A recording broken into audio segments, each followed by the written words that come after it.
Wait, are we recording this also? That's the start of the podcast. Welcome, everybody, to You Can't Say That, being recorded and brought to you live through the interwebs. How's everybody doing? I'm rocking and rolling myself. Oh, hold on. I have you muted, too. Go ahead. Wow, I feel a type of way. I'm doing great. Until, well, now you do. All right, hold on. You're feeling great. That's your nickname today. Feeling my great. God.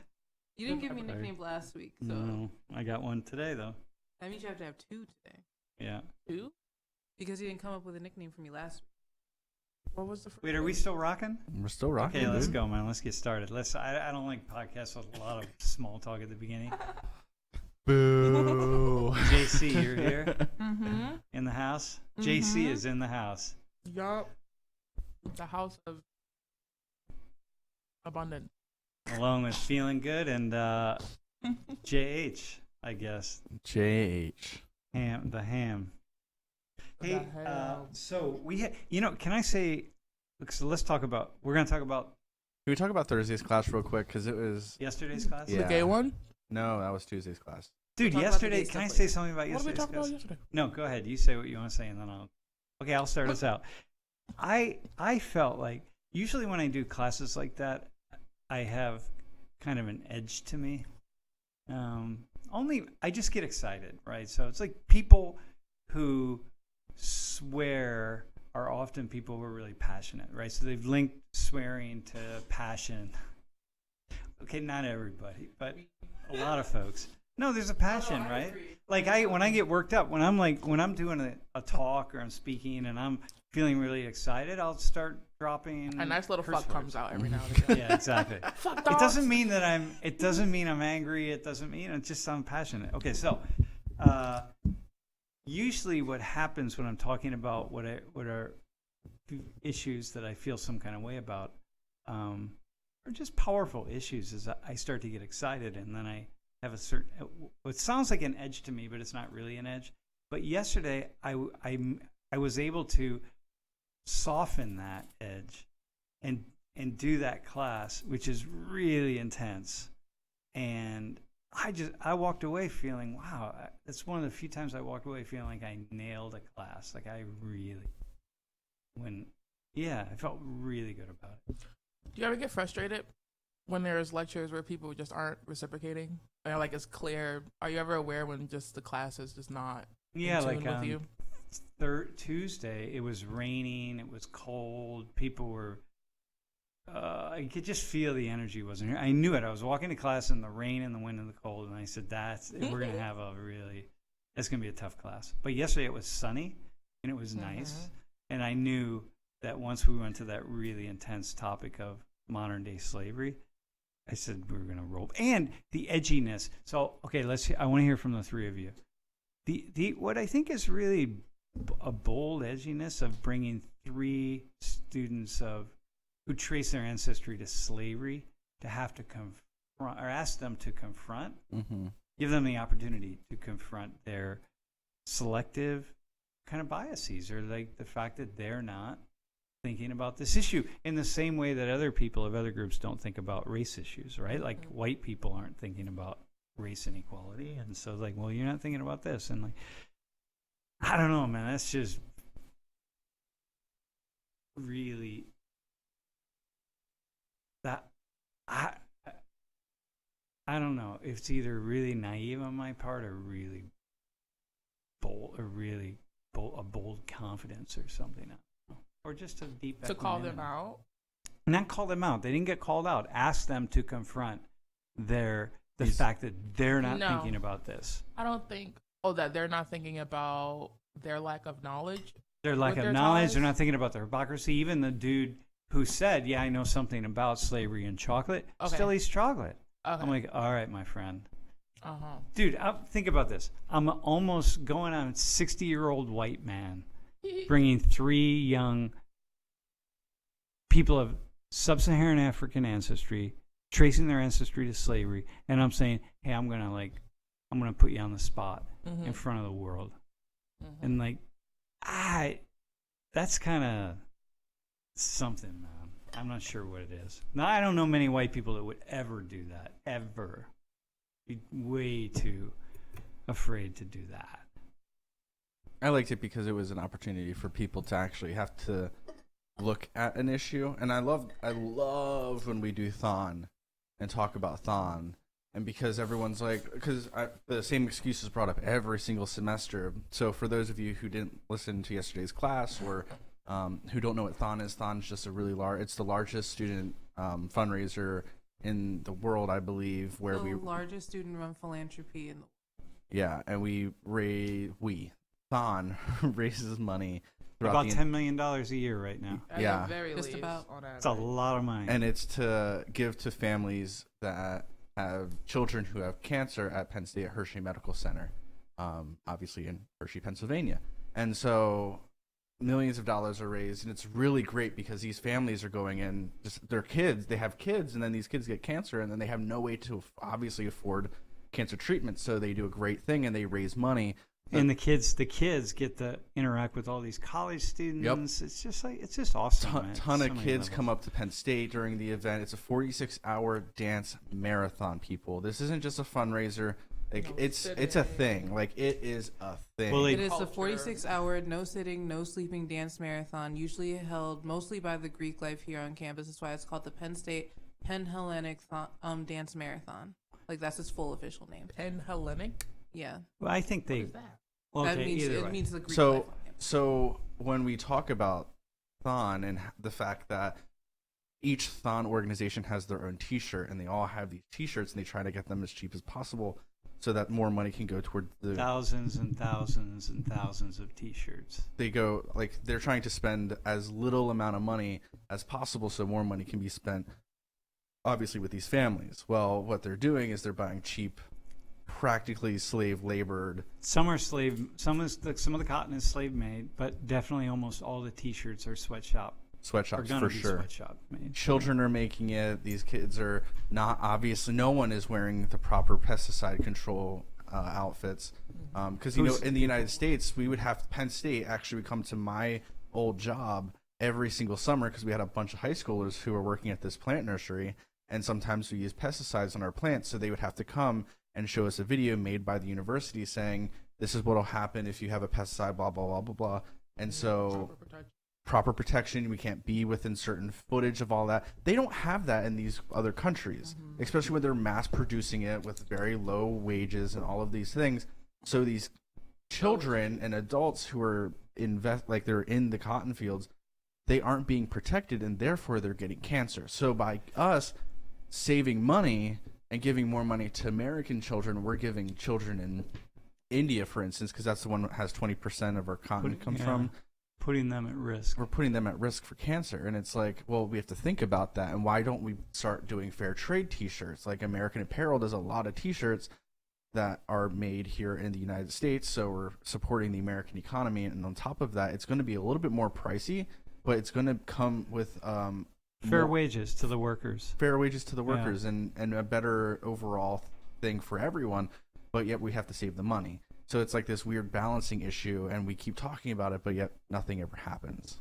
So the issue that I was pointing out is simply not pointing out that it's a problem, y'all are wrong and y'all are like doing something terrible and this is really bad, but rather that there are unintended consequences to all of our behaviors and our actions, and it's not that the World Health Organization estimates that about 200,000 people die every year from pesticide and insecticide poisoning, right? And many are children.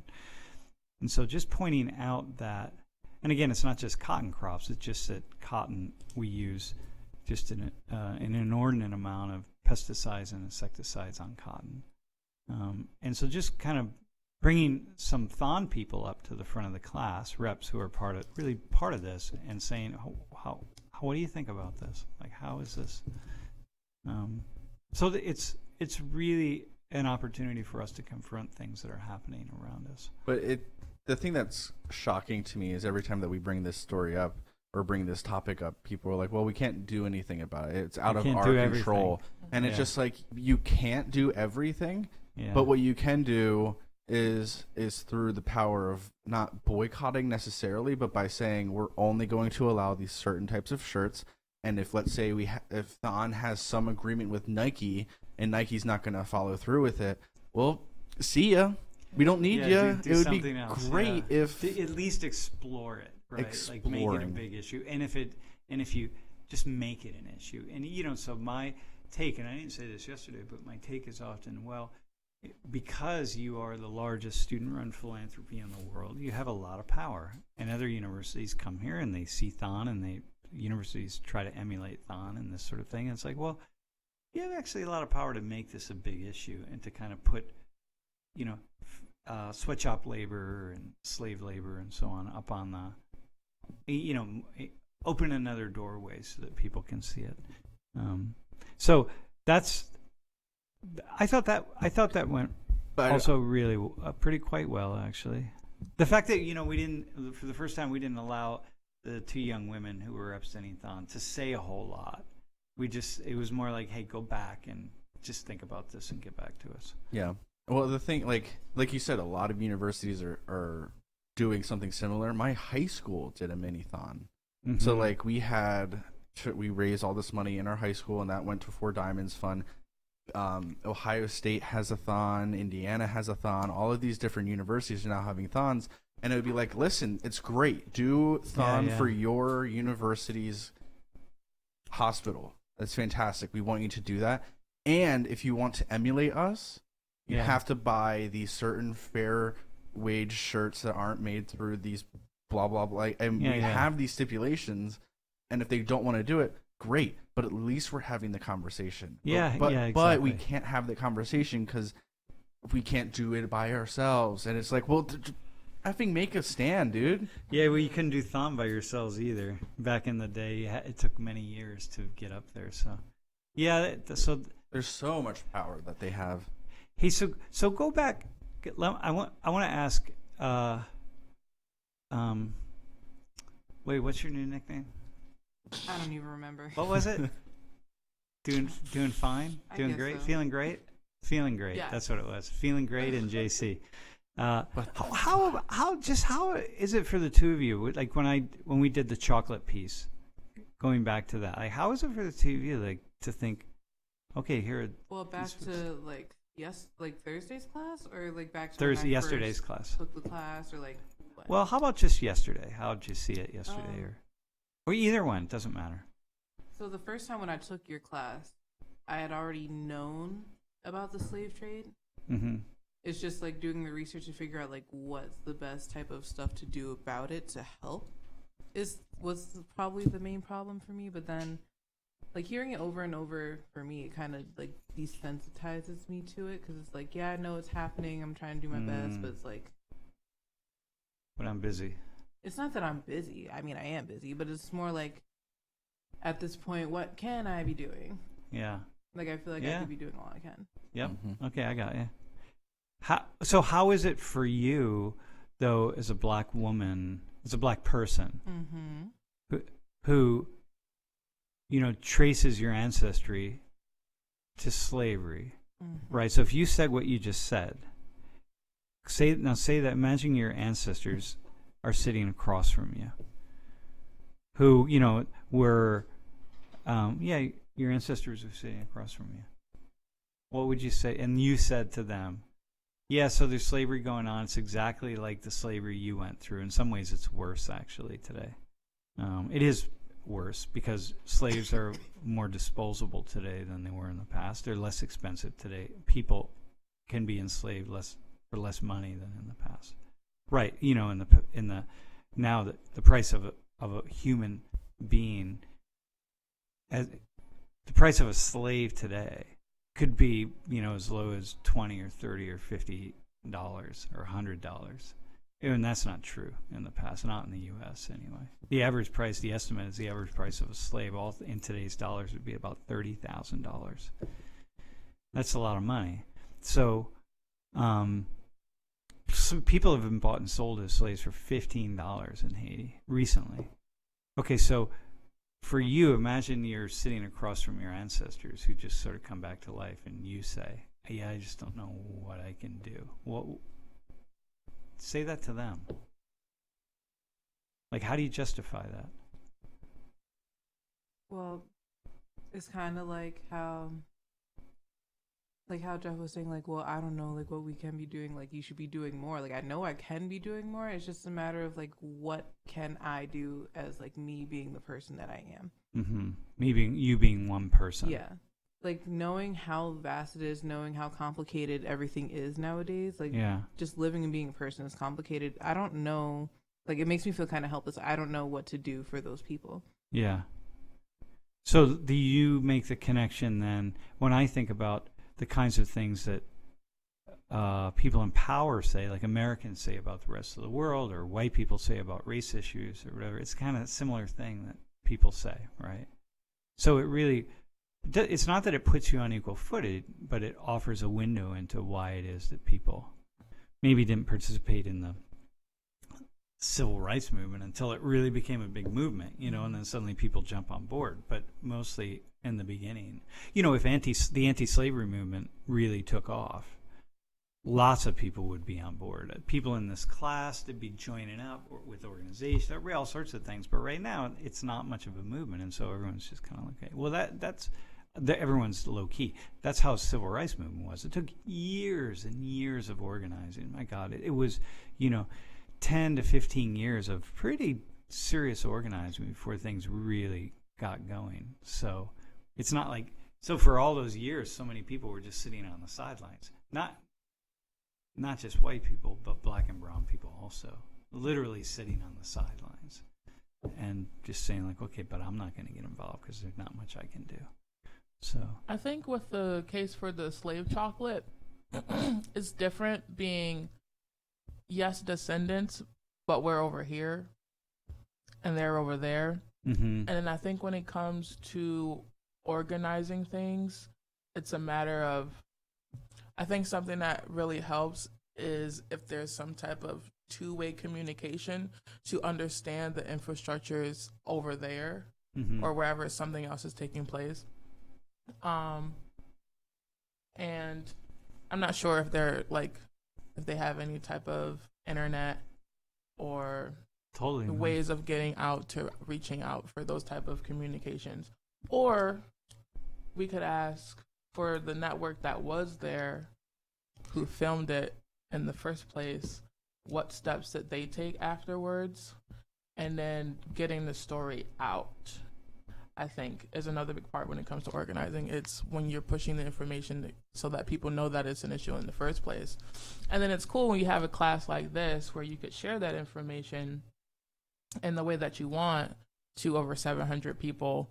But in the conversation, with the lack of initial offerings of solution, it's college people that are just here for this class, that they need to get their degree. And we're going to sit here and we're going to think about it. And then we're going to go to our next class. And then we're going to stress over this homework assignment that we got and repeat. Mm-hmm. Yeah. Well, okay. So let me think about over there versus over here. It's kind of like out of sight, out of mind. Whereas the civil rights movement, here, it's a lot easier for something to boil up when you have things happening personally to you. Well, I think. Yeah. We'll go back to slavery, though, here, right? Mostly it was out of sight anyway. Most people in the North, let's just take the United States. Most people in the North really didn't know much at all about slavery. They never saw, so think about it. They never saw photos. They never saw video. Mm-hmm. They never left where they were living. So all they heard were some rumors about slavery. Newspapers were kind of not what they really weren't what they are today at all. Before the late 19th century, mm-hmm. when the world of newspaper and magazines and print journalism really started to take off in a different way. I mean, you'd have like a newspaper once a week or something like that, right? So so mostly you didn't even read much. There were no biographies kind mm-hmm. of things, right? You wouldn't read stories. Nothing. You really knew very little. Even, mm-hmm. Black and brown people in the North knew very little. Most of what people knew was just word of mouth. Maybe relatives or people that kind of came up and maybe would talk about it. So mm-hmm. people knew nothing. They didn't see images. They just really, every one of those images. When I put the photo up with the slaves and the people in the DRC who were mining for cobalt and coltan and tantalum, every one of them has a cell phone. I don't know how you'd ever get the number, but the point is, I know they all have cell phones. Everybody has cell phones. Cell phones are ever present all over Africa. Just as in Haiti, just in lots of places. So they're connected. You know what I mean? But doesn't mean they have data plans and they're killing it at that level. But everyone could be contacted. Definitely think a big thing is the push of information. Like even when it came to the situation that was happening in Egypt, a big thing that pushed that forward was getting information out on Twitter. Yeah. And then other cyber people took to it. And then that's when we had Anonymous and just the way that you go about the certain tools that you have. Because I do think that there has to be an evolution of the ways that there are revolts as everything else evolves with time. Like we can't, today in this day and age, I don't think the same tactics of the 40s, 50s, and 60s are going to work today. And I think you also have to push the information out vividly and just enough for someone who isn't directly connected or affected to it to be able to go past what they know and their own fears. Like with the civil rights movement and the time that it takes. If I already don't know much about it, but then I hear about it, and as a human being, it's like, yeah, that's terrible, but I'm not about to take my black ass down there to be caught up. Right. It's But like this is just the enough thing, to right? get past that Okay, so for then, people to want to take action. Okay, so therefore you understand what it is for other people when they're not out in the streets protesting, let's say what we talked about a couple weeks ago is police violence, right? You're middle class, black, brown, or white, doesn't really matter. There's police violence, and you're just, okay, I don't know, I guess, just kind of, I can't, there's nothing I can do about it, and people will say, well, like, why aren't you standing up? Why aren't you doing something? Why aren't you, queer issues, right? Whatever the issue is, it's just like, why aren't you doing something? Disability rights, right? So this is how and why people don't step up, because it feels overwhelming, and I think that sometimes we get caught up imagining whatever issue is really close to heart for us. We imagine that everybody should be as concerned about it as we are, and then we forget that. I also think it's easier for us to blame the system rather than actually doing something, like us as in everyone. Because like when we look at slave labor with chocolate, it's like, well, it's easy to just say, well, it's the chocolate industry, it's Hershey, it's this, it's that. But we as individuals, we can't do anything. And like you said yesterday in class, it only costs us a little bit extra, pennies extra, for us to have actual good fair trade made chocolate. How about just good chocolate instead of the crap that people eat? Yes, pennies. I'm not going to go into the fact that you just called Hershey crap again, because Listen, again, Sam, I've been going to Hershey Park since I was little, so you can't just diss Hershey. Well, the thing is with Hershey and all of these companies, it's like we have grown up eating their candy all the time. Halloween's coming up. That the number one candy with Halloween is Hershey made chocolate. Oh, that's sad. And that's why I didn't trick or treat when I was a kid. Go give me that stuff. Wow, but it's much easier for us just to look at that and be like, well, we can't do anything about it. I'm not going to not take this candy during Halloween, or I'm not going to whatever. And then people will come into class and be like, oh my God, I'm never eating chocolate again. And then they're going to go to South Commons and have a cookie, and they're not going to think about the fact that chocolate chip cookie has chocolate in it that was made from slaves. Yeah. So, and the point of this class, and I've heard it brought up a lot, is people have a problem with their class because, well, people are saying things they don't really mean, or they're talking about issues that they're just going to completely 100% go 180 again. And it's like, yes, but we're not trying to get them to change. We're trying to get them to think about it. Yeah, exactly. We're trying to get them to think, hey, our chocolate is made through slave trade labor. How can we get it out of that? How can we change everything. We just want the conversation to start. We're not looking for the end goal here. But listen, but, exactly. But classes like yesterday was a class in which we actually looked at the hypocrisy within our own society and or the double standard. The double standard or selective perception. Selective. What was it called? What did we say? What did we call it? Selective. Biases? What's that? They biases? No. Or was I would that have to. of the ancestors? I'd have to look at the slides Hang on, again. no, I have it right here. Selective avoidance. Oh yeah. That's really the key. That was Lori's idea. Yeah, because we're selectively avoiding certain things. Mhm. I mean, it's really. We do it all the time with everything. Oh man. Well, we're doing it right now. Like we see how we do it, right? Like I pick out certain things, not I'm other eating things. chocolate right now. You are indeed. She's eating a chocolate brownie right Yeah, I now. mean Chocolate this chips in is brownie. the thing, right? Is it So Hershey? I don't think so. no, it's not, but it doesn't matter. That's It's even all the more same. likely. You're doing amazing, sweetie. So here's the thing. No, but this is it. So what I mean, all I'm And then for me as a teacher, when people, I'll just speak here in the United States, right, which I think is probably true across the board, but when people in a majority group start teaching about issues that affect disproportionately, often negatively affect people in minority groups, okay, the first thing you got to do is you got to deal with the fact that you're in the majority. You gotta wrestle with that. And so here I am. So for me, it meant as a man, I'm wrestling with that as an American, as a now middle or upper middle class American, as a white person, as a person who's always been straight person, and someone who's not disabled. I'm wrestling with.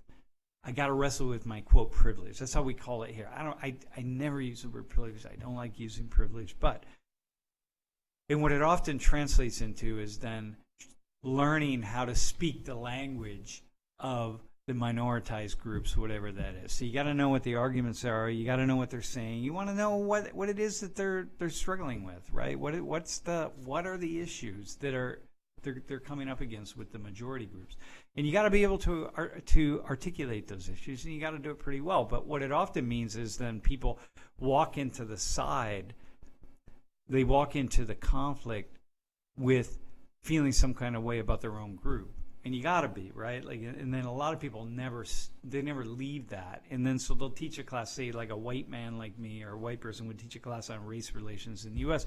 and be always criticizing white people. And that's just is, or talking about a gender class, but just always criticizing men, and then never get beyond that. And so what happens is it's a disservice to people in minority groups who are minoritized in some way because they never get challenged. But this class yesterday is an opportunity for people to be challenged, because you got to be like, you can't leave that class or this conversation and think, yeah, I guess I understand white people a little bit when they say, yeah, they don't really think about these issues, or they do, but there's like not much they can do about it. oh my so God, they I get have a on nice with their little lives. story to tell about white people. All right. Because I have a cousin that I talk to every now and again, and I challenge him. I'll be sharing the videos with him, and he doesn't, at first he's like, what is this? Why am I going to be watching this? I don't want to watch this. And I'm just like, I mean, if you care about it, I think you'd be interested in the depths of what we go into things, because he thinks a little bit more as well. So he actually went and asked a coworker of his if he could tell him what white privilege is, and this coworker being white. Yeah. And he didn't know what it was. Yeah. He Wow, legitimately that's did He not didn't even have know he what. He couldn't even guess. Because he never thought about it. Whoa. He never thought oh about my it. God. Yes. Now, if he was in a college classroom, he'd have had to pretend that he knew. Oh yeah. Maybe. He's outside of a college classroom, so he Oh, can say, yeah. I don't know. So the one thing we didn't get to challenge yesterday during class, and it came up on Twitter, everyone was talking about capitalism and how capitalism oh my sucks, God. and how the reason why we still have Please. slavery is capitalism. And I'm just, I feel too much like a conservative whenever we talk about this, because I can't get over the fact that capitalism is a system that is in place that empowers the people to make decisions. Yeah. Where if you have an issue, the people can take over and the people can decide to not buy the cheapest thing. Yeah. The cheapest thing, if it's the most unethical thing, won't be purchased because the people, by and large, will not allow it to continue. Whereas everyone's talking yesterday on Twitter about how amazing a socialist economic system would be, and I'm just like, no, because then we won't have a choice at all. Okay.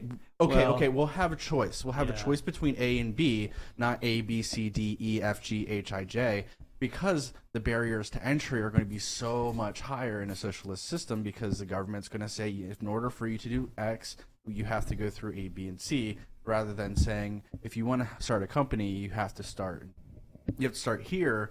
But with socialism, you have to start way over here, and then you can eventually. So it's much harder for these companies to get in. So the problem isn't necessarily capitalism. It's the fact that we, as the people in our society, aren't doing anything to change it. With the power of your dollar. With the power of your dollar. Because I say it all the time, but the only God that the entire world worships together is the U.S. dollar bill. There's two things: money and fear. Fear specifically being the loss of life. And this is a thing for Black people out there, okay? When you I think a big thing is organizing. I don't know if there's anything more detrimental than being organized and having your stuff together. And by stuff, I mean your people, your numbers. And that is including and not limited to dollar bills. And when you have money, you can collectively attribute to or take away. You can have the power to give or retract a certain power, i.e., chocolate, or what it is that they're going to do to make customers happy to buy it, in turn keep feeding their own pockets. All right. Good question. That was a question? Statement. Is there a question? You're raising a good question. Oh, am I raising a good question? Yeah. What's my question? I think so. Like I said, you're doing amazing, sweetie. I just want to respond to Lauren real quick. She said that I knew Jeff was ironically a closet conservative, MAGA 2020. Okay, so first off, that's not a conservative. MAGA 2020 is not conservatism. No. First off, I am a registered Republican. I've always been a registered Republican ever since I could vote. I'm more of a libertarian than anything, and that means on social issues, I'm mostly a liberal. Conservative issues, I'm mostly a conservative, but never Trump. Or really anyone who could possibly be running in 2020, because, this man is going under 2 impeachment processes now. Well, technically 1. All right, wait, we're going all over the place. All right, so listen, wait, I want to respond to a couple things. I want to respond to Sunsnap, who said, all right, hang on. I think it's responding to, could we do the same with white people, asking them to sit down across from their ancestors that were slave owners and reflect on what they would say to them? Totally. Because this is their ancestors, not even who were just slave owners, but ancestors who benefited from the system. And what would you say? I think absolutely I would do that, and I do that in different ways, for sure.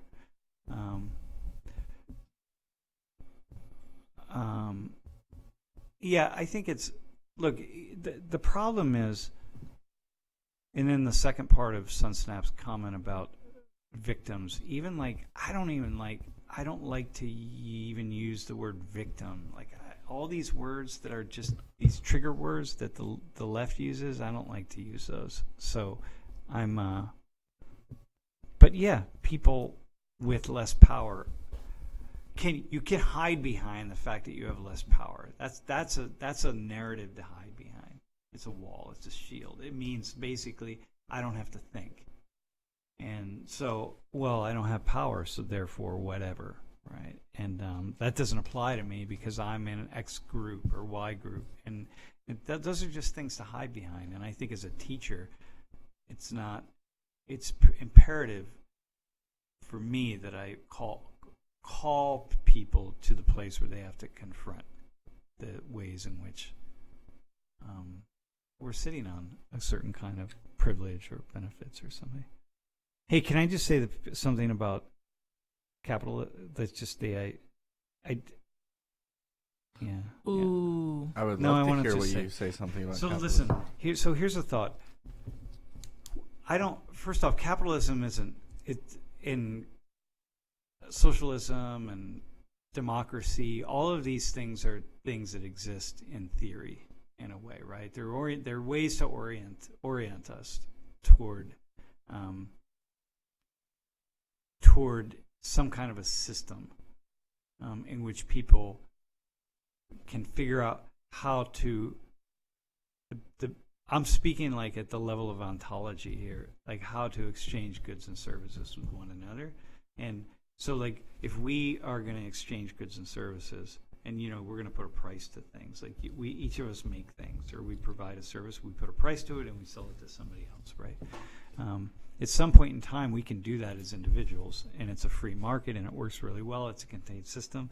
But then once it starts to grow beyond us, and it starts to get much more complicated, you have to have some ways to organize larger systems, to organize us. Like, we have to be connected to one another, right? So there got to be rules in place in which we're going to have to act. Like, the four of us, we can just work it out. But when it's 40 of us, or 400 or 40,000, we're going to need some rules in place, because people are going to, like, cut deals and do things that are shady and so on. And so once you start having rules, then you've got to have some sort of governing principles. And governing principles means you have a government. And once you have a government, then you got to decide, okay, who's going to be in the government, and how are we going to decide who gets to make choices about what the government does? Like, who's going to decide what the rules are, right? If it's just the four of us, we work it out. We just sit here and we argue with each other, and or if it's 40, we can mostly work it out. But it starts to get large. Somebody has to make those decisions, and then we get what we talk about as representative government. So somebody, if we don't have someone who's just sort of, and then in any case, you have the government, and then you got to decide, well, you're going to have a change in the government. So how are you going to make that change? Is it going to be by blood? It's going to be kings and queens and that sort of thing, or are you going to have some kind of election? And if you have some kind of, so problems happen in a system with the governing principles and the change of that government from one to another. And the reason the United States is really it's one of the most amazing countries in the modern world, honestly, is because we've been able to have so many changes of government with very little disruption. It just makes this place phenomenally fascinating. How were we able to do that? It's not just our Constitution and so on. It goes well beyond that. So how the heck have we been able to have these change of governments in every 4 years and really only have one civil war? I mean, it's beyond. We're on the verge of another one, I think. But so anyway, so capitalism as a system in principle of people using having a free market here, like all four of us can make. I'm getting really long-winded here, but I want the three of you to comment on this. Mm-hmm. All four of us can manufacture services or goods and put them out into the marketplace, and we can decide what we want, like what the price is going to be and how it all works out. And then the price is what you all are willing to pay for it. Whatever I make pens, and then you all decide how much you're willing to make or spend, and that becomes the price of the pen. Right? I mean, there are lots of other things that go involved, like what's it cost me to make the pen? But that's my contribution to our market, right? Mm-hmm. And the free market is the freer that can be, the less governing principles are involved in shaping that, then the better off it is. Because it's like we're letting every human being participate in the buying and selling of goods in a free way, using their free expression of ideas and the purchase power of their money to decide on how many of these pens we want and what the price is going to be. And so the best way to run a system is this is what, Jeff, you were saying, is that the best way to run the system is by everyone to participate in the principles of that system. And that's free market capitalism. And that's why it's such an amazing system across the board. The problem, it's the best, it's the best possible way, because it means that every human being is participating in the structures of that system, okay, and the rules and so on. The problem is when some people get involved and they're able to manipulate the system, and then that's no longer capitalism, but it's a manipulated form, a bastardized form of capitalism. Some people work behind the scenes. For example, right now, with banks or whatever the case is, right? And they are able to make things happen in ways that leverage their power against the power of other people. And so what we're seeing today in the U.S. is not capitalism by any stretch of the imagination, even in the globe. It is a capitalism that has been taken over by the oligarchs, and who are just manipulating behind the scenes constantly. It's the same thing with our democracy. Same thing with the democracy. It's not, democracy is never something you attain. It's something you're always trying to strive for. Mm-hmm. So it's the same thing. People are working in back channels. I mean, technically speaking, our country isn't a democracy either. It's a democratic republic because of the way that our structure is set up with voting and the presidency and electoral college and all of that.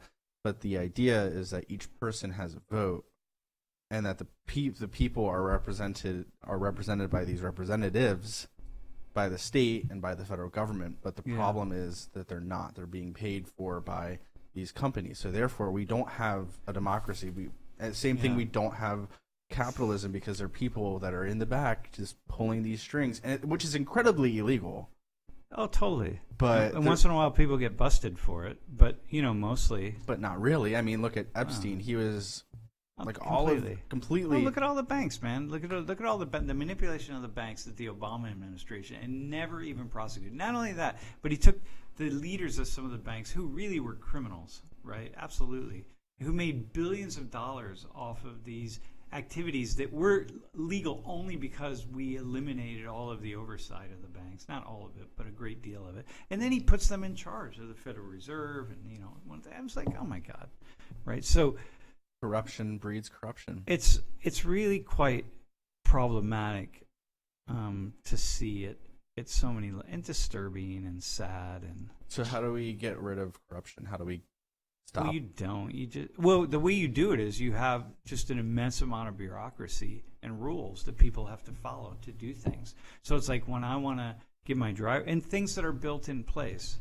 So like when I want to get my driver's license, I have to fill out one form, then another form, and then I send a check somewhere, and I go down to the driver's place, or I don't, or I mail it in, or I go online, and everything you follow all the steps. And the more steps you follow, the less possible it is for individuals to jump in and manipulate something and take bribes or whatever, as is happening in Iraq, as Bassem was talking about. And then I can see the conservative side saying, well, we don't want all of this intervention. Well, you want as little as possible. Right. You want the state to be as small as it possibly can be, and still do what the state needs to do, which is limit corruption, limit unnecessary bureaucracy and rules, so that the wheels of the system can be lubricated and move forward unencumbered. Right. So you want the smallest possible state, but you got to have a state. I mean, there's no way you can't have a state.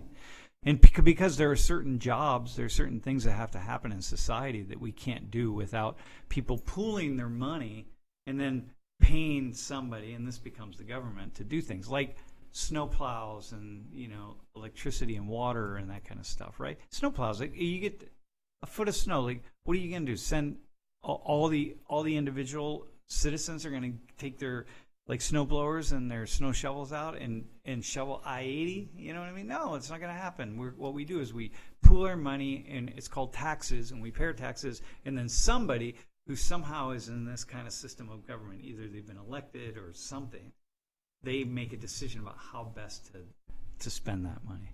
And the corruption becomes, and then we have rules on the books that says, hey, you can't, if you're in this job and your job is to make a decision to decide who's going to shovel the snow up on your streets, you can't hire your brother-in-law. They can't be related to you, right? There would be an example of saying, okay, we're going to stop that. Whereas in Iraq right now, it's exactly what would happen, and then the money would just get lost because the brother-in-law would just abscond with it, and then the streets would never get plowed.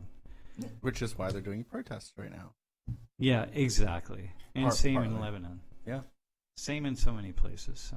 That's my take on capitalism. So capitalism isn't inherently the problem. Capitalism is also it can be the solution, but the issue is with let's take chocolate, right? So the people politicians hear about the slavery issue in chocolate. They start putting pressure on the chocolate companies in the industry to actually change up its game. But then what happens is the industry starts paying off politicians in some way, like they start spending money to bring politicians over into their camp by saying, hey man, if you do this, we're going to lose these jobs, you're going to have all these other problems, so you really don't want to pass the bill, and by the way, we want to support you on these other things, and if you want us to support you on these other issues, then you want to lighten up on this issue. So then the politicians, instead of this really hardcore anti-slavery bill, they water it down so that it's palatable to everybody, and then that's just what happens behind the scenes. And so, like, okay, well then I guess this is the democratic process in a way, but money is involved, and then you when you have politicians that have to go raise their own money to be elected, like judges, that's just the foundation of corruption right there. You can't have politicians that have to raise their own money. This is silly. You should just be paid for, and then have politicians stand up in front of the world or whoever their constituents are and say, nobody gave me any money. I'm just going to try to make the argument that I'm the smartest and best and most qualified person for this job. You don't have to give me anything. I'm not going to ask you for anything. All you got to do is listen to me, compared to this knucklehead next to me and this knucklehead on the other side. Just pick me. And so there's no money involved. There's no exchange. We fund it with our public tax dollars. That would be the most ideal Including situation. advertisement? What's that? Including advertisement? Including advertisements. Because that's a whole thing. Wait, what do you mean? Wait, you Like- mean advertisements for politicians? Yeah.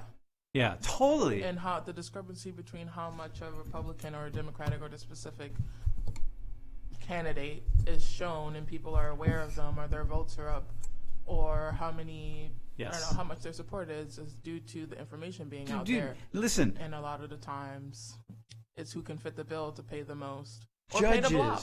Judges have to raise in the state of Pennsylvania, judges have to raise their own money for re-election. How is it possible that a judge, someone who's going to sit on a bench and he or she is going to have to weigh evidence on one side or another in a courtroom, has to raise their own money for re-election? Think of all the ways in which that the conflict of interest can enter into that courtroom. For judges of all people, we start right there. Like, there's no way judges should be allowed to raise their own money for re-election.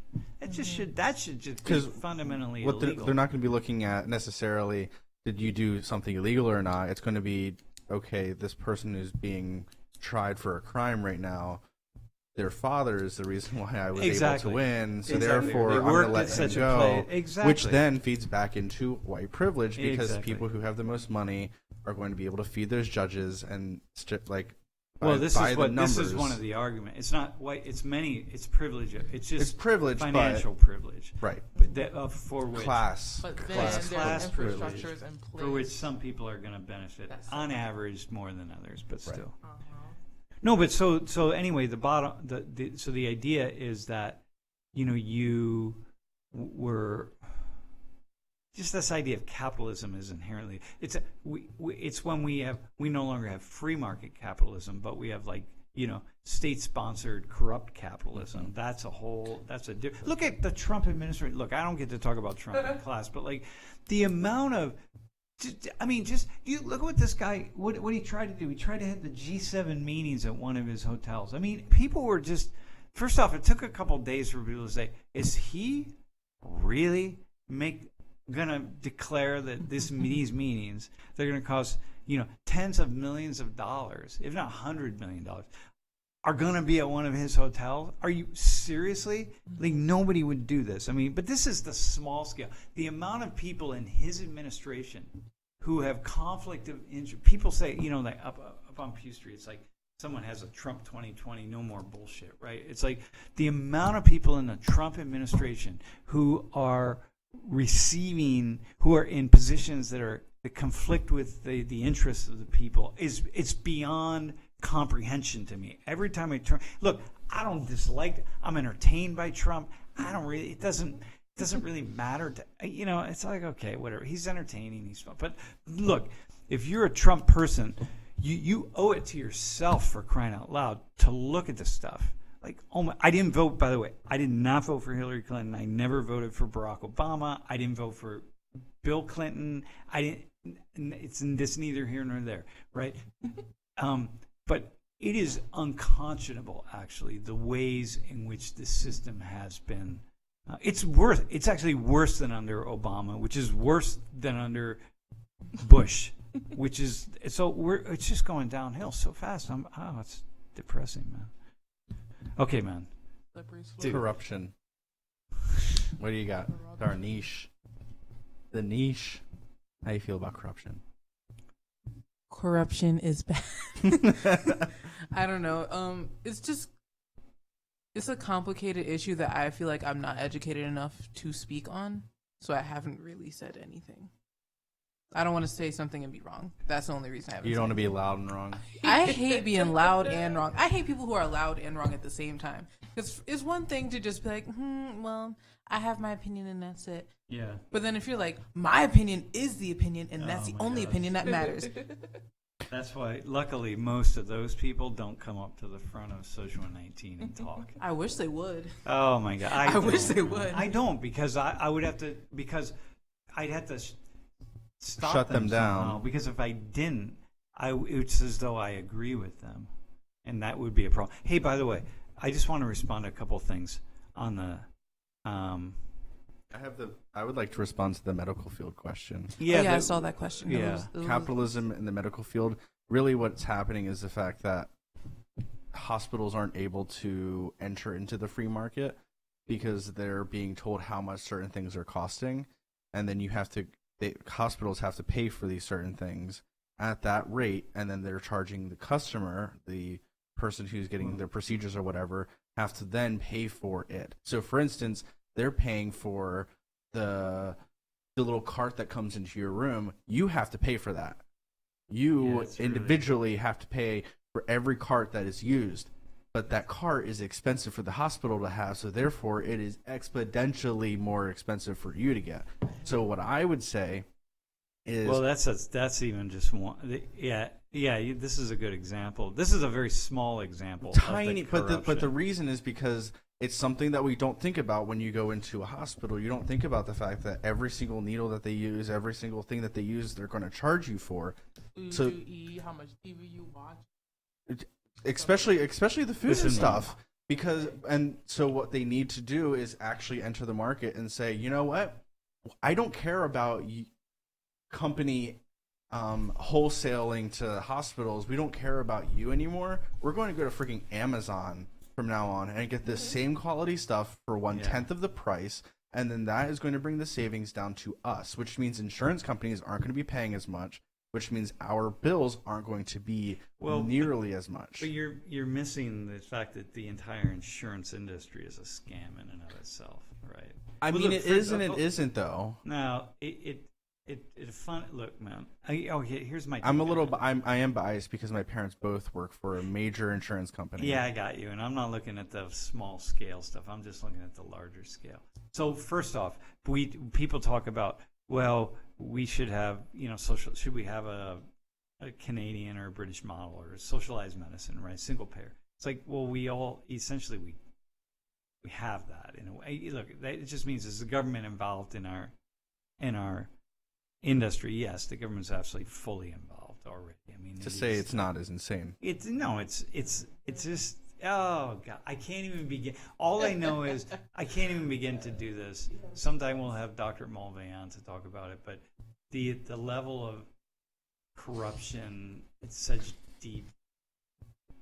It's so deep, man. Look, the bottom line is all these systems are they're ideal in theory, and in practice it's really easy for individuals to sneak in people with more money and power, who get more money and power even inside them, to sneak in and manipulate the system in ways that benefit them. And we just see this across the board. It's also the basis of the way this country just work and operate.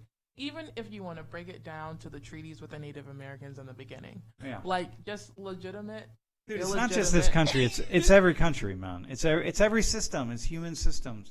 Mm-hmm. You can't make a system in which there is no corruption, in which some people aren't going to rise to the top and manipulate other people. You can't. It's just not possible. So this is just kind of the nature of what we live with. It's not about the U.S. It is not about capitalism. It's not about the West. It's not about democracy. It's not about so-called communism, socialism, whatever. It's just the human ability to be Greedy. no, the human ability to create systems that are both fair-minded and even-handed. And it's really difficult. You can be more or less fair-minded and even-handed, but you will never be fair-minded and even-handed. About that. I just want to say with medical, if we put money into the hands of the people who actually work in those hospitals, the whole way from doctors and nurses, the whole way down to the receptionists, not only will the care get better, but it will get cheaper.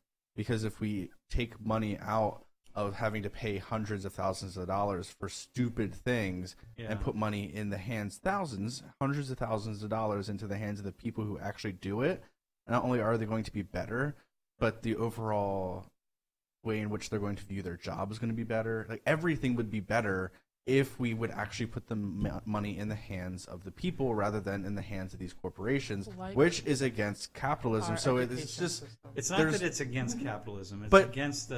It's against corporate capitalism. It's not against capitalism per se. It goes against corporate capitalism, which is increasing power rising into fewer and fewer hands. It really requires. Look, for example, I cut my finger, right, and I probably could have used a couple stitches, and really all I needed was some disinfectant, right, which I had. That was cool. Hydrogen peroxide alcohol, got it. All I need is a needle with a little curve on it and some sutures, and just suture that thing up. And I could do it myself, but I don't really want to do that. But I could get someone else to do it. They could do it in 10 minutes. It'd be done. Got it. Go in. Hey, can you just do that? All I need to do is show up. A nurse. If my next door neighbor was a nurse, I would just show up. He or she would have it. I could do it. I could make it happen. But instead, I have to go to some walk-in clinic or hospital. I got to work all the insurance stuff. You have to wait in line. I got to wait in line. I got to deal with stuff. It's going to end up costing, $400 or $500, right? Mm-hmm. It literally is a 10-minute thing. Just make it happen. But you can't do that because now you got all the legal issues and lawsuits and potential this, potential that. It just is it's a complex. It's not. There's no one cause of it. It's just we have just allowed this monster, this complex monster of a system to just take over. It's like goo. What is it? Like goo or something. You call it? It's just like Goo? it's like The blob. It's like the blob, The man. blob. The blob. Classic. It just is. It's just slowly going and consuming all of us, and none of us want it. Nobody in the medical world wants it. Everyone, what I just said about my finger, everybody would. There's not a human being on the planet that would say, "Yeah, that's not a bad idea. That shouldn't be able to happen." But it's not how we roll. And so, okay, let's go back to a few other. Can I make an argument for the insurance companies? Yeah, but It'll be make quick. it fast. Okay, so insurance companies, their main point is not just to take money. The main point is that it allows the hospitals to make sure that they're getting paid, because what will happen is if you as a person, you go into a doctor's office, Yeah. the insurance company is going to make sure that as long as you're paying for your insurance, they will also pay for you to go see the doctor. Where you Yeah. live. To make sure that you're able to provide, because no one really goes to the doctor preemptively, or it's very rare that somebody will go to the hospital to make sure that they're fine. You almost always are going to the Thankfully. doctor. Well, Thankfully, but you're almost always going to the doctor when something is wrong already. So an insurance company is allowing the doctor to see you to make sure that they're getting some money, and to make sure that the whole, like, you're paying into this system so that another person can go see the doctor when they're sick. And it's just like, it's in theory, it's almost like the way in which we have Social Security. Yeah, no, in theory. It's like, But it look, never it's works. taxation. It's a form of taxation. Everybody pulls their money, and then we just sort of pull from that pool, and it makes sense, and it works, and in a fundamental sense, it works, right? In theory, it's awesome. There's no other way. It's an awesome way to do it. Yeah. But I mean, a lot of things are good in theory. exactly. No, exactly. But this is part of the problem. Like, democracy is good in theory, right? But it's when we try to. The teaching is good in theory. but when you actually practice it, it's just like it's deadly. Can we Schooling. move to Tuesday's class now since we've been All right, about Tuesday. Thursdays? Well, hang on. Let's just make sure. Well, people are chatting. So if you're listening to this, if you're listening to this on demand via iTunes, which is our Wait. number one- The hospital charged my wife a fee on the medical bill to hold our own contact newborn. fee. Oh my God. Yeah, What- This is hospitals do just- that. What is Okay, it? this Hold, is just Like skin to skin skin contact. time, Yeah. or like we gonna leave today, but hold her in the incubator for 2 days and we be back. No, like skin to skin contact. Like I they thought that charge. was The like- hospitals charge for that. Isn't that like Isn't that like autumn? nah, why dude. This is we the give birth point, at right? home. No, that's Keep how. our That, placentas intact Dude, Um, listen. until they fall off. Yeah, no. I mean, it's like I don't know about all that. Yeah, I took that somewhere else, but like. look. I thought It's skin's just like we human. I don't know. I can't imagine. That's no, crazy. man. Look, you can't. Nothing is inherently good or bad, and I would never say that one thing is bad and another thing is good. Like it, whatever it is, insurance or education or hospitals or any. I never say that one. It's all just immensely complex, and I do not know how I would organize any kind of a system to make it work efficiently. I'm not. It's way above my pay grade. Not interested. yep. So all I know is the problems are complex and the solutions are even more complex, man. And people are dicks. So How I can we mean, have a we already justice knew that. system if racism is legal? We wasn't talking about racism, All right, man. but we can get to it if y'all want. you know, I love talking about racism. Hey, you know what? Hey, by the way, blue tinsel. Blue Tinsel's been making a lot of good points. Yeah. Thank you, Listen, sir, sent me or madam. an email yesterday. I have not had a chance to read it about Tuesday's class. I Oh. think the thing I did at the end on race. I know on religion. So blue tinsel. I will read it this weekend and respond. It's really hard in the week. So what did we not hit on? Tuesday's class was tough because again it was raining here. It was windy. Students were just. I like the we had a flood in the representation. room. We have flood in the room. I like the people that We did came have down. a flood in the room. You like the people that came down? Yes. Now, when I'm doing We talked about LGBT issues. what I'm on doing, Tuesday, it's by the really way. hard for me to actually be taking in what's going on, even though I'm working the class. Yeah, being back here and directing, it's hard to pay attention to the class and pay attention to actually directing it. So we have like a partial idea of what was said. Yes. But I was present when my guy with the earring came down. Jake. No. I can't recall Yeah, his Jake. name Something like that. because I guess It was I something really with a J. wasn't Let's call present. him Jay. Jake. Jay. Wait, Jacob. the dude with the big earrings. Yeah. Yes, Yeah. the I do Big. what I want. Like Uh-huh. I'm a man. I'm not trying to be a woman. My parents don't really like that. I'm so flamboyant. They're finding that I'm gay, but I know they're not cool. But I'm wearing these earrings because I feel like it look cute with my Just F outfit. Dude. Killing it. I like the way, first of all, that people were comfortable enough to Yeah, it was cool. do that, and the way that they were articulating how it worked. Because I know for me and my experience, I hate like, so when did you know, or like, how do you know? How do you say you're bisexual if you've never been with a woman? And it's just like Wait, you don't like that? I'm the one that said that. it happens You a didn't lot. like that? It happens a lot, and it's kind of one of those things where you flip it, and it's just like, Oh no, well, mine before is how do you stuck know your if you're dick in vagina, straight? How No, did you know? No, mine is like, how do you know if you're straight if Uh-huh. you've never? before. Yeah, you have been. Yeah. But I think the thing with gender and sexual fluidity is that it's probably one of the most personal journeys for any individual. Yeah. And there's a lot that goes on mentally when you are already just know that you're outside the norm. So it's a lot of internal observation and things that you're already thinking about. So before becoming sexually anything. And I like that. I feel like there's always at least one person with any lecture that can take away, or that would be that person that asks that kind of question. And that was a platform for the class Tuesday and sharing those experiences. I'm gonna. Hey, are we still online, by the way? Mhm. Yes. All right. Okay. Let me double check. Yeah, we're still. Yeah, on. we still are. Wait, someone's saying that I want to hear. The it, chat but was unkind. Yeah, chat the was chat unkind. What was- was unkind? I want them to explain it a little bit because I thought it was unkind, but I also started class on the wrong foot.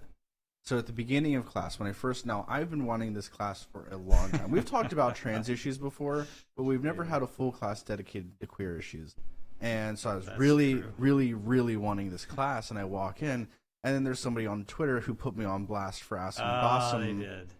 about like how would I be treated in Iraq, because first off they made some mistakes in what they wrote, which made They me said Iran. they said Iran and that ISIS killed his family, and I'm Yeah. just like, well, are you even fucking listening to the actual class, or are was you it just someone gonna... in class? I or have no was it- idea, Oh, but they were maybe just so. criticizing me for asking that question, and I was like, listen, it was at the end of the second day of class that Bossum was going to be here. It was on Thursday when I asked that Oh, question. right, okay, yeah. And it was one of the last things that I asked, and I wanted to ask it because I knew he wouldn't be here for at least another year and a half, 2 years plus.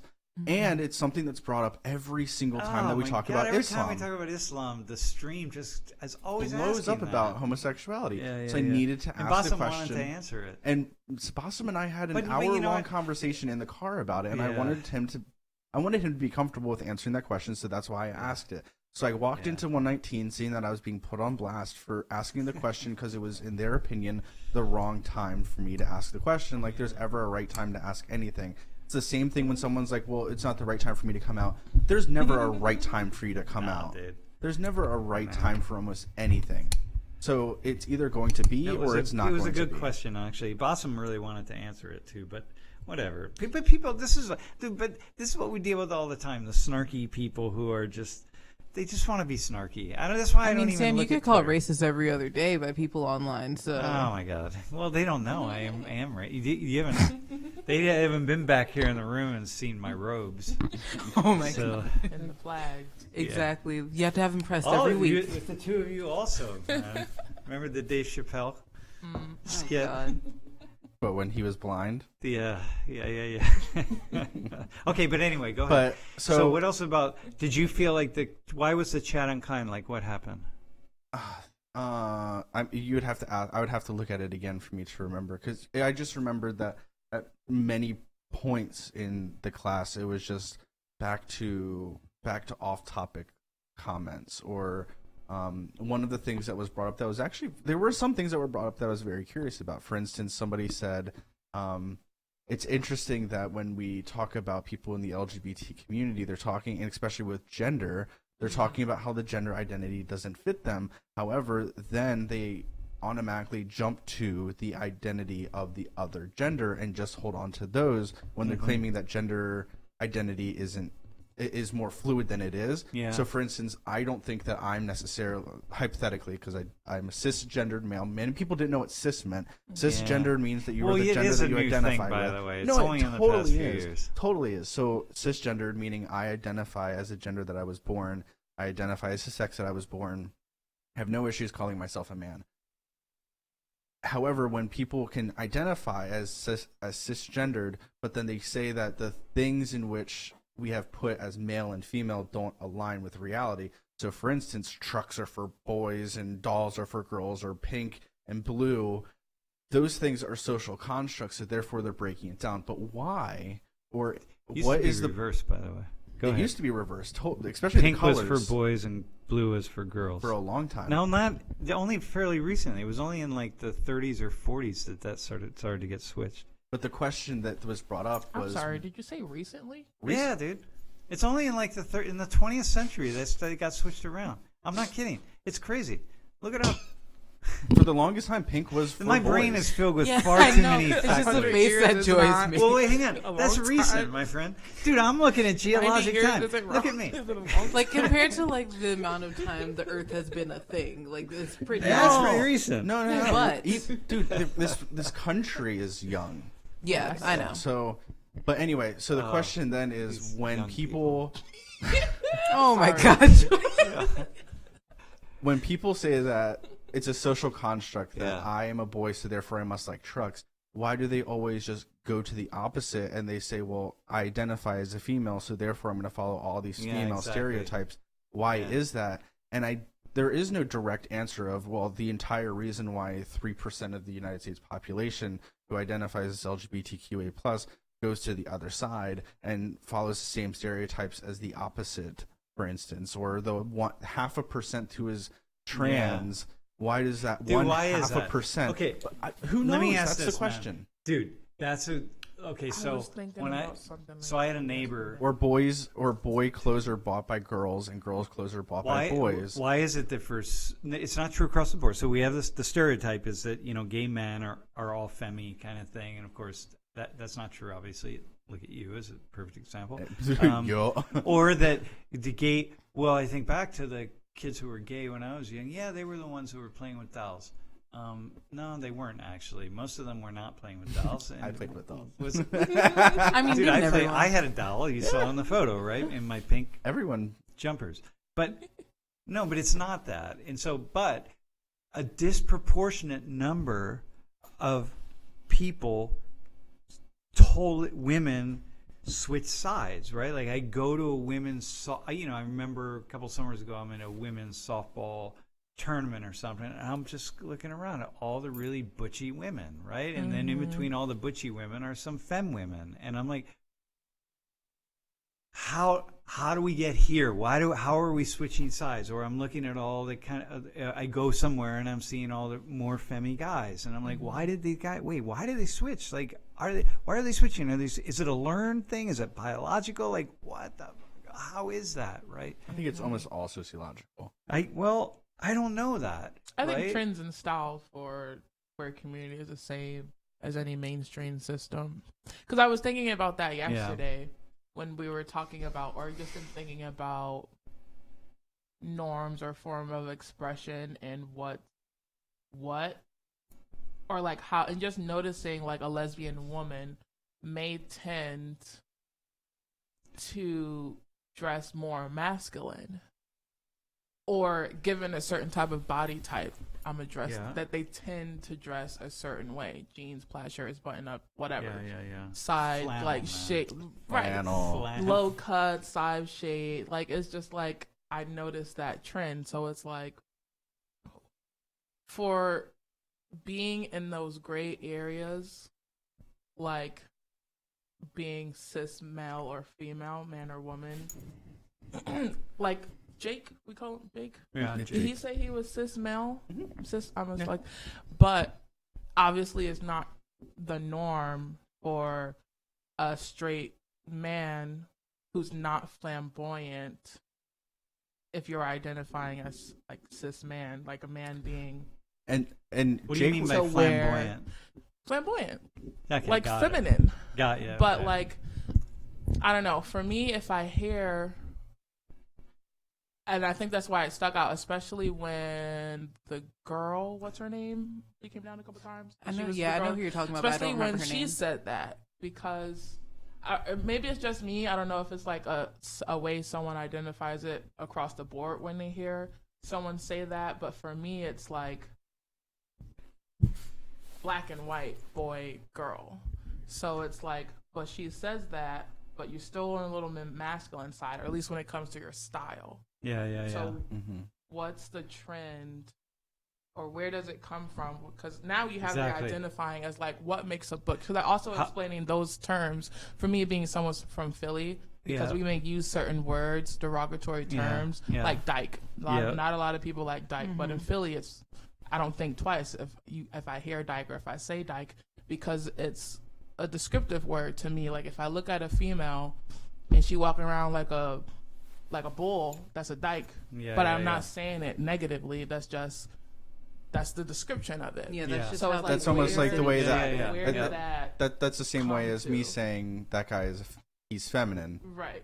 It's just we don't.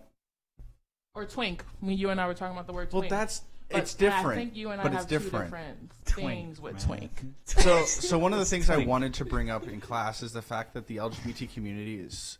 We preach that we're so inclusive of each other, but we're not. We're not, because it's called the gay animal kingdom, and there's different tribes within that kingdom, like such the point as of there being cutie pop in the first place. As what? Cutie Pock? I don't even know what that means. Queer, The queer trans Oh, community yes, people yes, of yes. color. Yeah, so they're not included in the regular That's why it's a thing altogether. people. Anyways. Yeah, dude. But there's also different cliques. So, for instance, there's twinks, and twinks are the ones who are super, super skinny and stereotypical feminine guys, High voices. high pitched voices. High maintenance. Right. And then you have all the way up to bears, and you have like there's just people, and there's a the theater people. There's a ton of drag these queens. tribes, and then they never allow themselves to actually communicate internally. So, for instance, a person who's a twink who's only attracted to twinks won't talk to anyone else, even if it's just in like a friendship, because I can't talk to you because that means my status will go down in the gay community, because then I'll be known as the person who talks to otters or to bears or to people who wear paws or something like. And that right there is another thing. Anyway, we can continue going on, but I wanted to talk about how the fact that it's so in the gay community, there's so much divisions that we don't see outside the gay community when we talk about inclusion. There's people who, fucking Caitlyn Jenner said that she doesn't want, I'm addressing Caitlyn Jenner as a female. I'm doing all of the things that she wants, but yet, and as a lesbian woman, she does not want gay people to have the right to marry. Oh, really? She said that in many interviews after she came out as transgender. Well, I believe that marriage is she between a changed her man mind. and a woman, although she's still attracted to females, even as a woman. And it's like, okay, so you want you to be able to go through this and be accepted as a woman and whatever. Cool. Don't give a shit. Dude. But you Money. don't want me to be able to marry the person that I'm in love with. This stuff is just immensely complex. Money. And continuing with the complexity, people constantly are now bringing in again how there is decisive evidence that there is no gay gene, so how were you born? And then on Tuesday's class, I brought up the fact that it's a lot of things. It can be from how you were born. It could be from the society that you're a part of. And then as soon as I was done talking, the entire YouTube chat came up with, so Jeff says it's a choice. Yeah. I didn't say it's a fucking choice, dude. I said that Choice. I said that there are a lot of things that are in play, and one of the things could be society. I was not born a particular way. No person is born anyway. Yeah. You're born into social structures. You are born into environments. That is the only thing that you are born into. Listen, how different would a culture be if not only was it truly, absolutely 100% fine to be queer in any combination and permutation of that animal kingdom, right? Or if we had a system in which people were really pushed to not be like cisgendered heterosexual, as we would say, right? Like straight in every way. Like if we actually had a system in which people say, no, not only is it cool to be, it's okay to be, it's cool to be, but it's normal. It's actually normal, and it's actually better if you're not just straight up straight. Mm-hmm. And then, so how many people then would be saying, oh, wait, hang on a minute. So I could either what I'm feeling, my urges or anything that I feel, I might actually feel some things that I don't even know that I feel, first off, right? I might have some things happening inside of me that I'm not even aware of because I just sort of open myself up to it. You know what I mean? It's like I open the window and look outside. And I'm like, hey, it's actually kind of a nice day out. Maybe I'll go outside. I don't know, whatever, right? Or B, I might just make decisions. I'm not even sure what I feel. I'm just going to make a decision, literally a choice to express something in me that I wouldn't have expressed before. Mm-hmm. JC, you reacted to that. Yeah, I was having Hey, a we thought. have to cut this in about 10 minutes, but go ahead. Oh, man. darn. I was just thinking about something that Always cutting the gays off one short. of the volunteers for the case study came down in Tuesday's class, the other male dude. Yeah.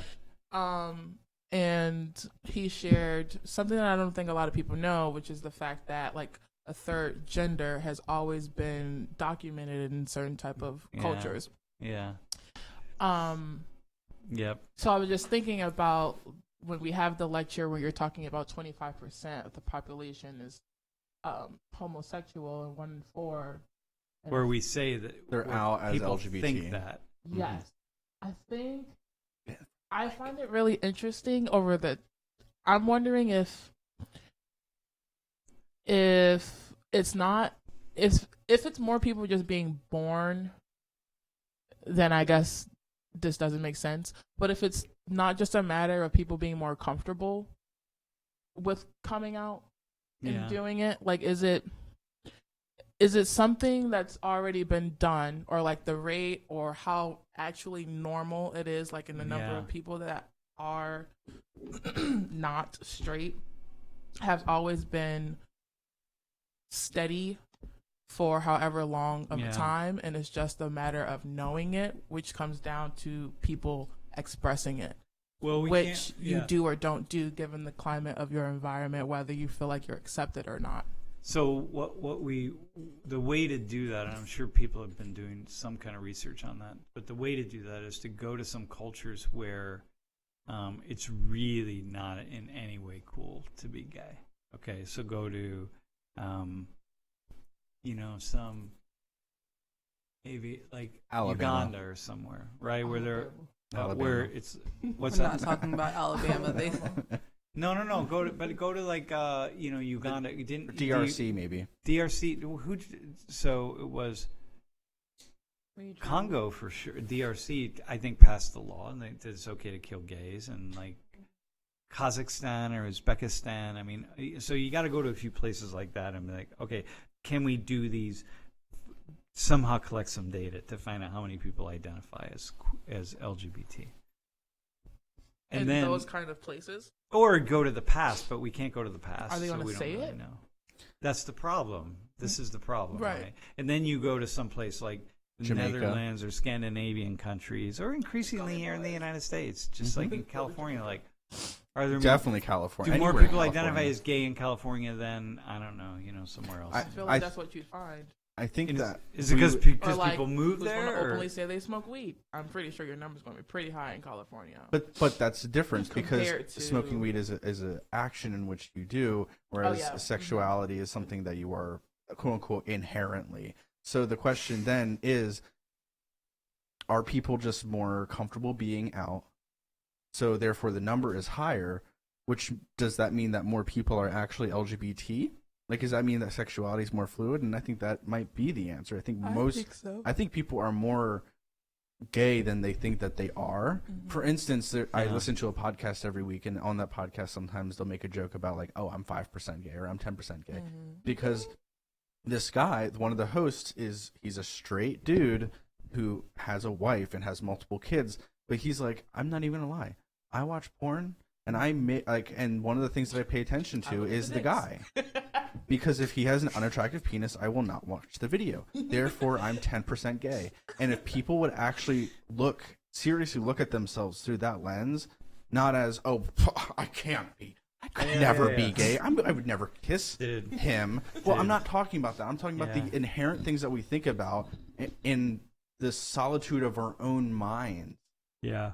And when we get to that point of accepting that maybe we find the same gender attractive, like women do it all the time. Oh, that woman is beautiful, but a guy can't do that. Even me, I can't go up to a dude and be like, "Yo, you look fucking great right now." I mean, you could. No, but I can't, because in the society in which I'm brought up in, That's what I was about to say. It would be a hostile really odd reaction. Yeah. In certain cultures, you could do that. Yeah. In certain straight cultures, Or like you the could do holding that. of the hands, Like, we talked dude, about once in the class. holding of the hands is huge. I can't Yeah. hold Same-sex Michael's hand. friends holding hands. I can't- Even just friends though, because we were talking about in Arab culture. In Arab cultures, for men, sure. Straight but men, women holding hands, just casually walking.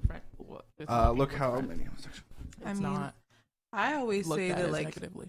I always say that sexuality is kind of like a sliding scale in the fact that like you can be like you can think you're completely straight or completely gay, but I feel like most people just fall Somewhere on in the middle. in-between. Yeah, like Totally. I consider myself straight, but I can look at a woman and be like, she's Yeah, but listen. hot. So at the same time, how many people you know who are bi, who are really in the middle, and they sometimes lean here, sometimes lean there. They go back and forth between men and women. And that's the whole reason I say it's more of a sliding scale, because you can say that you're bi, but you can prefer Dick. one. Yeah, you can prefer Like one sex or gender the other. Yeah. over the other, Well, you or might- You can still and want both. and that'll also change throughout time. Oh, right now for the past 4 years, I've only been interested in men. I'm tired. But now I'm tired of the bullshit, so now I'm gonna go to Dude, women, and then I I'm have gonna a get tired of close that. friend who's like men are that, who trash. just is, Men are trash. just got tired of. So then Women. somebody said in the chat something about how prison is pretty much like Gay fester? Well, how- listen, hold no, on, but I have a response to this. But like they said that prison is a place in which men will have sex with men because there's no but the reason isn't because the agenda of prison is to make people gay, like with this person that I believe we're trying to claim. Who said that? Someone in the chat. But what I think in reality what it is people, especially men who on average have higher libidos, want to have sex more when there's nothing else available. Not they're only going that. they're going to do it, which means not necessarily that they're gay because they're going to try to say, well, there was no other option. It's just to say that there's so much more fluidity in sexuality than we actually like to think, that therefore when you're in an environment in which there's only one gender, you're going to have sex with that gender. And that's exactly the same thing that happens in the Middle East because people can't have sex. That's exactly what happens with people in the Catholic Church. It's just that the Catholic Church, instead of having sex with the same gender, you just have different orifices that you then go into. Orifices? Or just listen, oh, you mean like people want. No, hang on. Don't be vulgar. Listen, It's people not. want. It's not. People want. So I've had several. They're not prisoners. poisoning water supplies. That is an Alex Jones level BS statement, and I'd appreciate it to not be on the chat. Yeah. Poisoning water.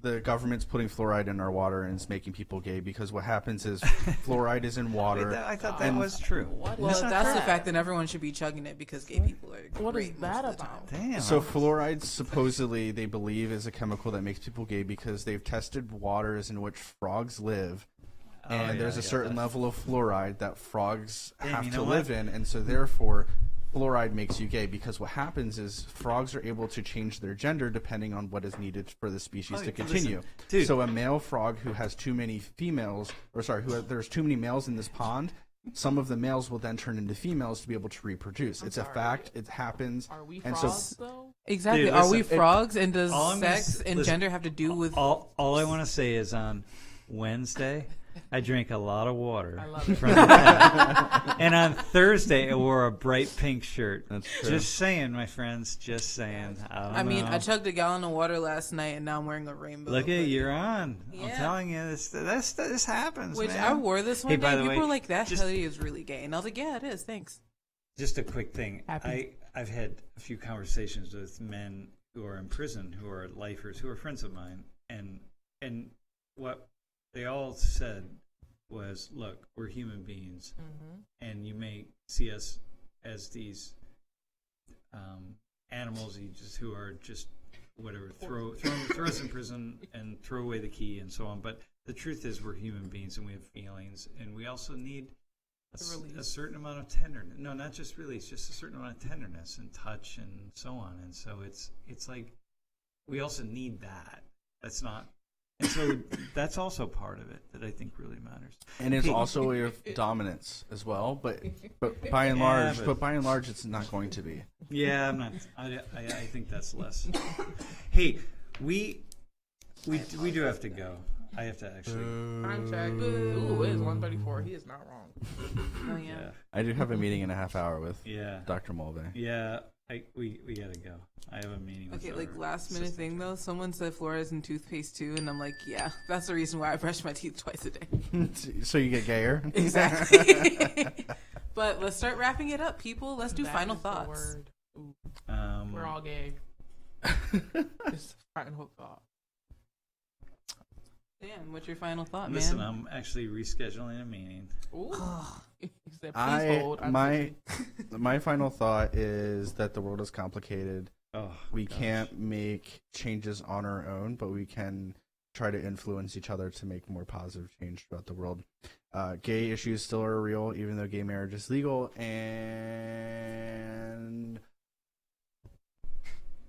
people who are the most against homosexuality are the ones who are the gayest. a word. Oh man! Whoa, hang on. Not everybody. No, everybody. But Everybody. I would just say that what I always, Except the whenever I outliers. see someone who's really, really outright strongly against any kind of non-straight. Someone on the chat said you can always get fluoride-free toothpaste. Dude. You know what? Of course, I said my that. final thought as a provocative Exactly. way to end the podcast. But for real, the way that you used to know somebody who was gay back in the 70s and 60s and 80s was people who wore earrings a particular way or talked a particular way.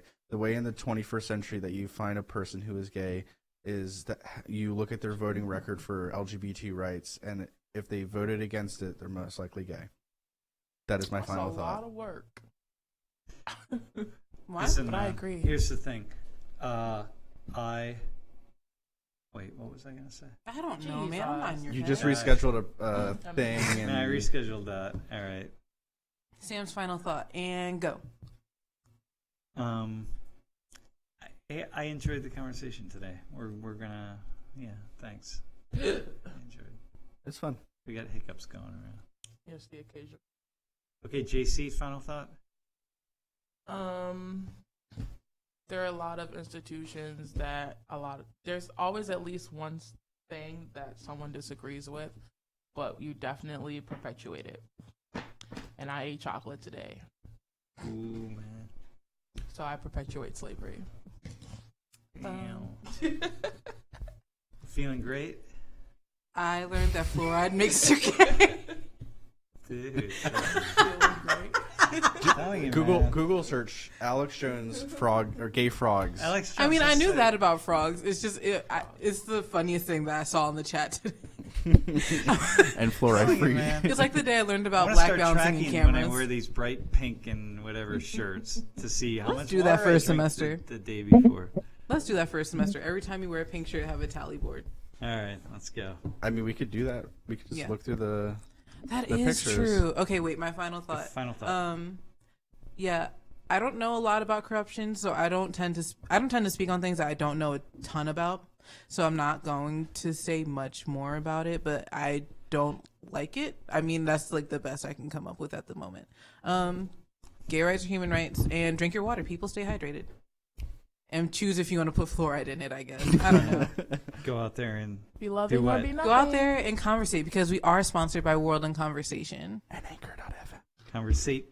Conversate. I really want Shin. Converse. You want to Can converse? we, at the end of To be this, the word tally up that you all the use. times that Joy made noise when she was eating something or getting some of her drink? Nope. All right, man. All right, everybody. Tuesday's class. We would tell you what we're talking about, but hell, don't know. We don't know. Yeah, that's all on Sam. So we will see you then, people. Are we gonna have a stream on Thursday?